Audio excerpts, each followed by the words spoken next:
Ambassador Galbraith, the majority of Croatian public finds the verdicts against General Gotovina and General Markac deeply unfair. What is your opinion? Were you surprised at all when the court sentenced them to 24 and 18 years? I was a little surprised at the verdict in the case of General Gotovina because the parts of the case that I had testified about, I had felt that there had not been a systematic shelling of Knin, and of course then he was in Bosnia when in my view the crimes were taking place in Croatia. But the court obviously heard much more evidence than I did. I was a participant in the trial. I didn't follow it. And so they made their judgment based on the evidence. For the average Croat, Operation Storm was legitimate, and the generals are heroes. Although you can find the people in Croatia who would oppose that opinion, it's very difficult to find those who would agree with the court qualification of the joint criminal enterprise. Do you really believe that President Tudjman was running a criminal gang and the generals were part of it? I think it's very important for the people of Croatia to understand that there are two different issues here.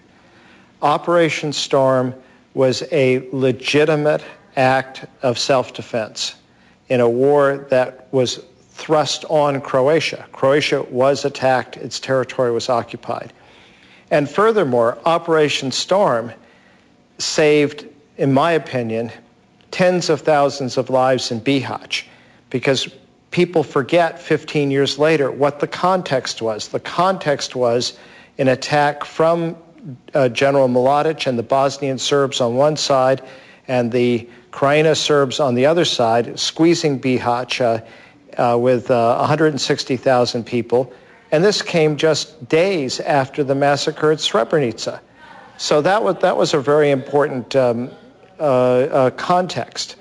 And that was legitimate. The issue the court dealt with was whether the generals and Tudjman conspired to expel the Serbian population from the Krajina. And the court found that they did. That was the criminal enterprise. Storm was not the criminal enterprise. Saving Bihać was a service to mankind. Tell us a little bit more about the role of the United States before and after Operation Storm. We all know that your government gave a green light for Operation Storm. We also know that the private American company was training Croatian soldiers at Šepurina camp with the blessing of Washington. Can you disclose anything new? I'm afraid I can't disclose anything that you don't know because these events have been investigated very intensely. The first point I would make is the United States did not give a green light to Operation Storm.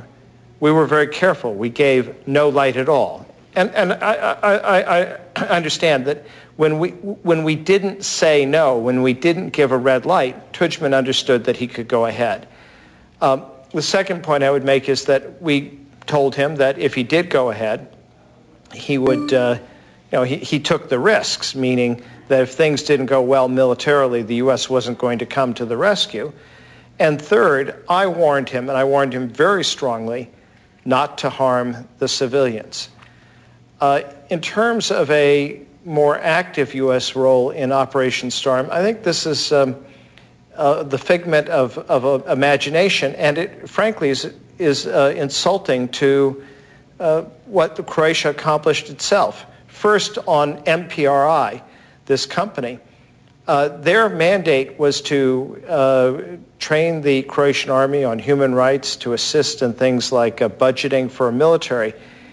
It did not include training them for a military operation or planning a military operation. I don't think they did that, and I had people looking into this. If they did, they broke U.S. law, they broke the UN sanctions. I don't think that happened. You mentioned President Tudjman earlier. Let me ask you, Can you describe your relationship with President Tudjman, and what was his biggest achievement and what was his biggest mistake? I think during the war, people said, oh, Milosevic is really the smart one and Tudjman's really not that clever. But I thought that judgment was very wrong. Milosevic, I thought, was very tactical. He would move from here to there, but each time he moved, he would step backward because he had no strategic judgment. Tudjman was a very good strategist. He had his eye on the prize. He knew what he wanted. And also, I thought he was an effective leader. He had a very good foreign policy team, and Granich and Shushak, Sharnich, Zhuzhul, some of the others, and a very good economic team. And of course, he had a fixed vision on the unity of Croatia and on Croatia's links to the West. He achieved the unity. His human rights violations stopped Croatia from being able to be much of a partner of the West.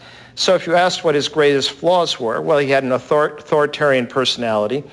He was a figure from the 19th century with his nationalist ideas of an ethnically homogeneous Croatia. He had ambitions to divide Bosnia that very few people even in the HDZ shared. And of course, he tolerated, or if the court's judgment is to be credited, he actually was an active participant in crimes against humanity and war crimes. From the time distance, how do you see modern Croatia today? I think Croatia's a great success story, and you know, I have to say that it is the pride achievement of my life that I played a part in this. These trials prove that Croatia is a country that where the rule of law prevails. I cannot think of any other case in the world where a country that won the war nonetheless turned its generals over to an international court for trial for crimes that were committed as part of the victory. You know, when you win, the crimes that might take place are forgotten. But that didn't happen in Croatia. Croatia turned over the generals. They turned over the documents.